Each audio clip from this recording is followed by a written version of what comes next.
ആൾ വീണ്ടും വീണ്ടും ഒരു കാര്യം തന്നെ പറയുന്നത്. ഈശോ പറയുകയാണ്, ഞാൻ വധിക്കപ്പെടും, ഞാൻ പിടിക്കപ്പെടും, ഞാൻ കൊല്ലപ്പെടും.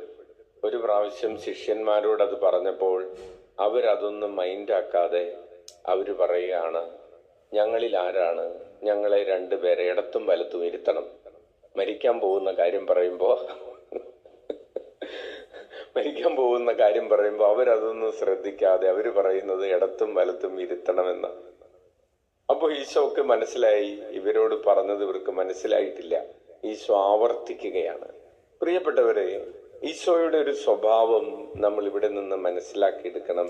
ഒരാൾക്ക് ഒരു കാര്യം മനസ്സിലായിട്ടില്ല എന്ന് തോന്നുമ്പോൾ ഈശോ എന്താ ചെയ്യുന്നത്?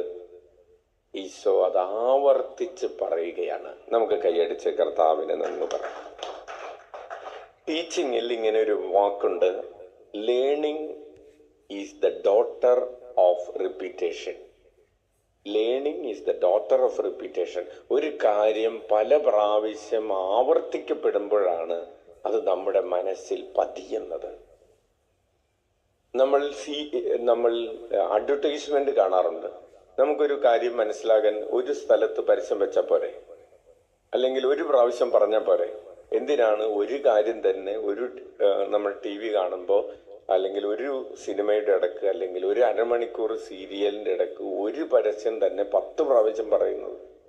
അതിനൊരു തത്വമുണ്ട്. ഒരു കാര്യം 16 പ്രാവശ്യം കേൾക്കുമ്പോഴാണ് നമ്മുടെ ഹൃദയത്തിൽ അത് പതിയുന്നത് എന്ന് പറയുന്നൊരു തത്വമുണ്ട്.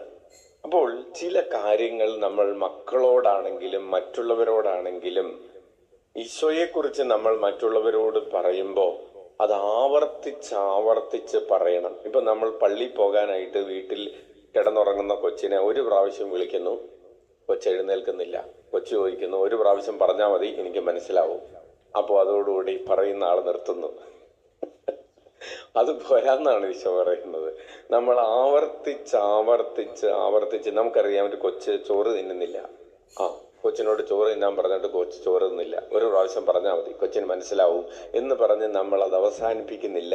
നമ്മൾ വീണ്ടും കൊച്ചിന്റെ പിറകെ നടന്ന് ചോറ് വാരി കൊടുത്ത്, അല്ലെങ്കിൽ കഴിക്കുമോനെ എന്ന് പറയുന്നത് അത് കൊച്ചിന്റെ മനസ്സിൽ ആഴത്തിൽ പതിയാൻ വേണ്ടിയാണ്. അപ്പൊ റിപ്പീറ്റേഷൻ അതൊരു ടീച്ചിങ്, ഒരു മെത്തഡോളജിയാണ്. അപ്പോൾ ഈശോയുടെ കുരിശ് മരണത്തെക്കുറിച്ച് അപ്പൊ നമുക്ക് എന്താ ഇതിൽ നിന്ന് പഠിക്കാനുള്ളത്? നമ്മൾ ഈശോയെ കുറിച്ച് മറ്റുള്ളവരോട് പറഞ്ഞ് മടുക്കാതിരിക്കണം എന്ന് ഈശോ ഇതിലൂടെ സൂചിപ്പിക്കുന്നുണ്ട്. ഉച്ചത്തിൽ വിളിക്കാം, ഈശോയെ.